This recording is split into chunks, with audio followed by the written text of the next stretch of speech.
Segundo livro dos Reis, capítulo 10. Os filhos de Acabe são mortos. Na cidade de Samaria moravam 70 filhos do rei Acabe. Jeú escreveu cartas e as mandou às autoridades da cidade, aos líderes e às pessoas que tomavam conta dos filhos de Acabe. A carta dizia assim: vocês estão encarregados de tomar conta dos filhos do rei e têm carros de guerra, cavalos, armas e cidades cercadas de muralhas. Portanto, assim que receberem esta carta, escolham o melhor e o mais capaz dos filhos do rei, ponham no trono do pai e lutem para defendê-lo.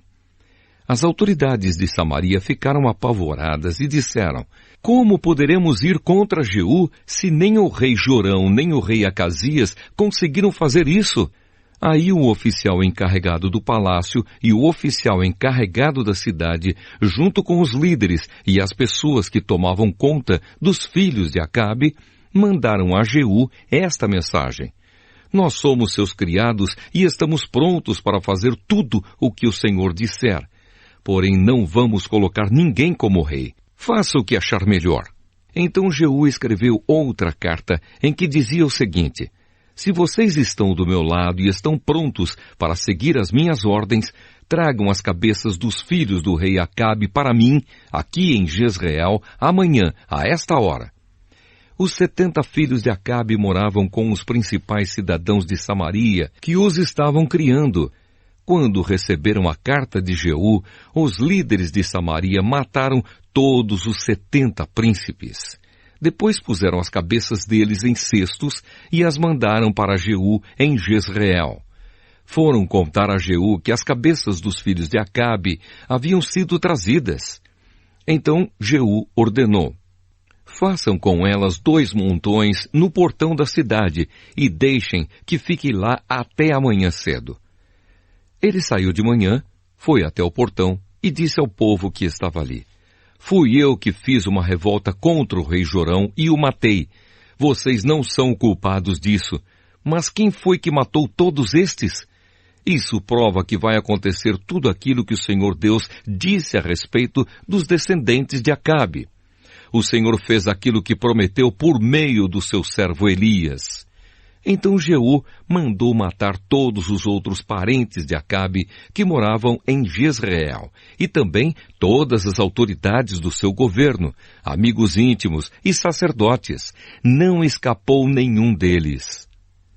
Os parentes do rei Acasias são mortos. Jeú saiu de Jezreel para ir até Samaria. No caminho, num lugar chamado Campo dos Pastores, ele encontrou alguns parentes do falecido rei Acasias de Judá e lhes perguntou: quem são vocês? Eles responderam: somos parentes de Acasias. Estamos indo para Jezreel a fim de cumprimentar os filhos da rainha Jezabel e o resto da família do rei. Então Jeú ordenou aos seus homens: peguem essa gente, quero todos vivos. Eles os prenderam e os mataram perto de um poço que havia ali. Eram 42 ao todo, e nenhum deles foi deixado vivo. Os outros parentes de Acabe são mortos.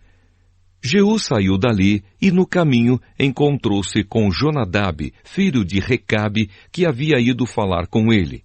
Jeú o cumprimentou e disse: será que nós dois estamos pensando do mesmo jeito? Sim, respondeu Jonadab. Então me dê a sua mão, disse Jeú. Eles apertaram as mãos e Jeú ajudou Jonadab a subir no seu carro de guerra. Jeú disse: venha comigo e veja você mesmo como sou dedicado a Deus, o Senhor.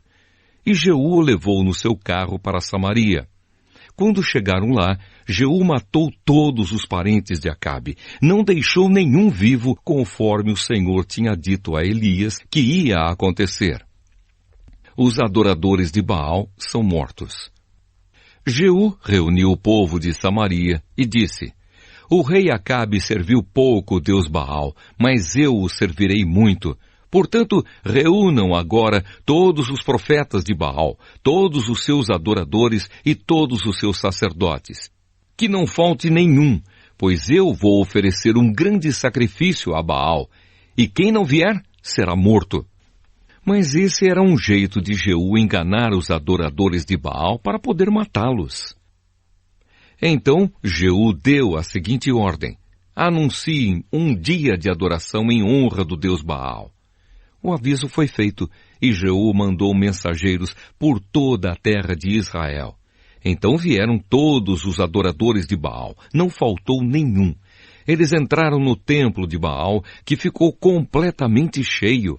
Então Jeú mandou que o sacerdote encarregado dos mantos sagrados trouxesse os mantos e os entregasse aos adoradores. Depois disso, Jeú entrou no templo com Jonadab, filho de Recabe, e disse às pessoas que estavam ali: vejam bem que somente adoradores de Baal estejam aqui e que nenhum adorador de Deus, o Senhor, tenha entrado. Aí ele e Jonadab entraram para oferecer sacrifícios e queimar ofertas a Baal. Jeú havia mandado que 80 homens ficassem do lado de fora, dando-lhes a seguinte ordem: matem todas essas pessoas que vou entregar a vocês. Quem deixar uma delas escapar, pagará com a vida por isso. Assim que Jeú apresentou as ofertas, disse aos guardas e aos oficiais: entrem e matem todos, não deixem que nenhum escape. Eles entraram com as espadas na mão, mataram todos e jogaram os corpos para fora. Então entraram no santuário interior do templo, levaram para fora as colunas que estavam no templo de Baal e as queimaram. Também destruíram a coluna de Baal e o seu templo e fizeram esse templo virar uma privada que existe até hoje. Foi assim que Jeú acabou com a adoração de Baal em Israel. Mas ele não abandonou os pecados do rei Jeroboão, filho de Nebate, que levou o povo de Israel a cometer o pecado de adorar os touros de ouro que ele havia colocado em Betel e em Dan. O Senhor Deus disse a Jeú: você fez com os descendentes de Acabe tudo aquilo que eu queria que fizesse. Por isso, prometo que até a 4ª geração os seus descendentes serão reis de Israel. Mas Jeú não obedeceu de todo o seu coração à lei do Senhor, o Deus de Israel, nem abandonou aqueles mesmos pecados que Jeroboão havia feito o povo de Israel cometer no passado. A morte de Jeú. Nesse tempo, o Senhor Deus começou a diminuir o território de Israel. O rei Azael da Síria conquistou todas as terras israelitas que ficavam a leste do rio Jordão até a cidade de Aroer, no rio Arnon, no sul. Isso incluía as regiões de Gileade e Bazã, onde moravam as tribos de Gade, Ruben e Manassés, do leste. Todas as outras coisas que Jeú fez, e também os seus atos de coragem, estão escritos na história dos reis de Israel. Ele morreu e foi sepultado em Samaria, e o seu filho Jeoacás ficou no lugar dele como rei. Jeú governou 28 anos em Samaria como rei de Israel.